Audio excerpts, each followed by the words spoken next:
আসসালামু আলাইকুম ভাই বোনেরা, আপনারা সবাই কেমন আছেন? আশা করি আপনারা সবাই ভালো আছেন। আলহামদুলিল্লাহ আমিও ভালো আছি। নলিন ফ্যামিলি ব্লগারে জানাই স্বাগতম। তো আজকে পরীক্ষা শেষ হলো, তাই মেয়েকে নিয়ে বাসায় যাচ্ছি। আর যাওয়ার পথে একটু ভিডিও করে নিচ্ছি, কারণ এই রাস্তাটা আমার কাছে এত বেশি ভালো লাগে, হেঁটে যেতেই বেশি ভালো লাগে। মেয়ের জন্য রিক্সা দিয়ে মাঝে মধ্যে যেতে হয়। স্কুল থেকে বাসায় কিন্তু খুব দ্রুতই কিন্তু চলে আসছে পরীক্ষা দিয়া, শেষ পরীক্ষা, তাই একটু বেশি খুশি। আর এইদিকে কিন্তু ওয়েদারটাও কিন্তু কিভাবে যেন কালো হয়ে আসতেছে, আর অনেক ঘোলাটে ঘোলাটে দেখা যাচ্ছে।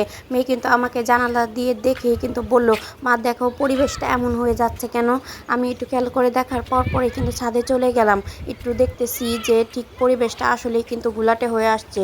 আর অন্যদিকে কিন্তু হয়তো বা বৃষ্টিও নামা শুরু হয়ে গেছে। কিন্তু ছাদের উপরে আসার পরেও কিন্তু থামাথামি নেই। আর মেয়ে তো খুব দৌড়াদৌড়ি শুরু করে দিয়েছে। দেখেন খেয়েই গুড্ডির মতো দৌড়াইতেছে, আর ওর মতো ও কিভাবে আনন্দ করতেছে দেখেন। ওকে আমি ডাক দেওয়ার পরেও কিন্তু ওকে আমি থামাতে পারছি না। আর তার জন্যই কিন্তু তাড়াতাড়ি কিন্তু আমরা ছাদ থেকে নেমে যাইতেছি।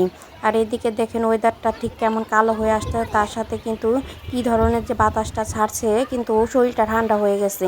আর রোজা রেখে এইসব বাতাস তো গায়ে লাগলে বেশ ভালোই লাগে। তো 3 ভাগের 2 ভাগ কিন্তু প্রায় শেষ হয়ে আসলো। আর এদিকে কিন্তু আমার সবেদা ফল গাছের সবগুলো পাতাই প্রায় পড়ে আসতেছে, আর তার সাথে সাথে কিন্তু নতুন পাতাও হয়ে গেছে, তাই গাছটা কি চকচক করতেছে আর দেখতেও কি ভালো লাগতেছে। তাই খুব কাছ থেকে আপনাদেরকে একটু দেখাইলাম। আর কিন্তু সবেদা ফলও হয়েছে, দেখি কতটা বড় হয় আর কেমন খেতে হয় আপনাদের সাথে শেয়ার করবো। বাচ্চারাও কিন্তু মনের আনন্দে খেলাধুলা করতেছে মাঠে।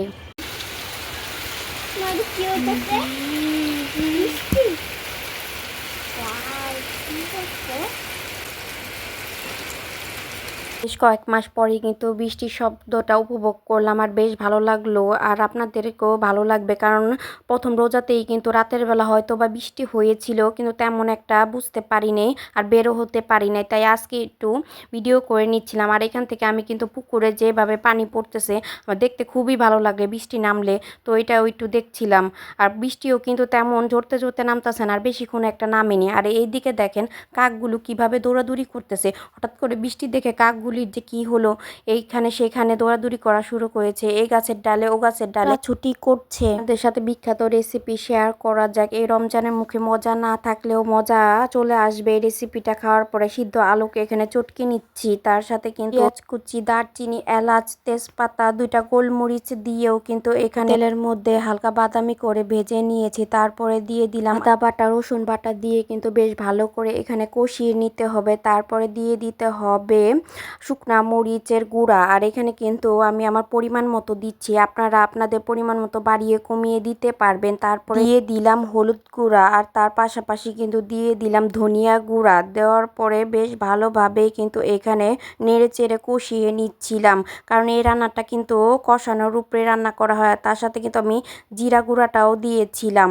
আর তার সাথে পরিমাণ মতো পানি দিয়ে বেশ ভালোভাবে কষানো হওয়ার পরেই কিন্তু এখানে দিয়ে দিলাম সিদ্ধ করে রাখা আধা ভাঙ্গা করা আলুগুলো। আর এখানে কিন্তু বেশ ভালোভাবে মিশিয়ে নিতে হবে। তো নাড়াচাড়া দিয়ে কিন্তু এখানে পরিমাণ মতো লবণটাও দেওয়া হয়েছে, কারণ ভিডিও যখন এডিট করি তখনই স্কিপ পড়ে যায়, তাই আর আপনাদের সাথে শেয়ার করতে পারছি না। তো এখানে কিন্তু পরিমাণ মতো কিন্তু পানিও দিয়ে দিচ্ছি, পানিটা কিন্তু একটু পরিমাণে বেশি দিতে হবে, ঘাটিতে কিন্তু পানিটা বেশি টেনে না। আর এদিকে কিন্তু কয়েকটা কাঁচামরিচও দিয়ে দিলাম। আমি 2টা ডিম ভেঙে নিচ্ছিলাম, 2টা ডিমের সাথে পরিমাণ মতো লবণ আর তার সাথে পেঁয়াজ মরিচ দিয়ে ভালোভাবে এখানে ভেজে নিচ্ছিলাম। ভাজার পরে টুকরো টুকরো করে নিয়েছি। আর এইদিকে কিন্তু এভাবে যদি ভেজে দেওয়া হয় ডিমটা বেশ ভালোই লাগে খেতে, কারণ গ্রানটাও অ্যাড হয় ডিমের, তাই আমার অনেক বেশি পছন্দের হয়ে গেছে এই খাবারটা একদিন খাওয়ার পরে।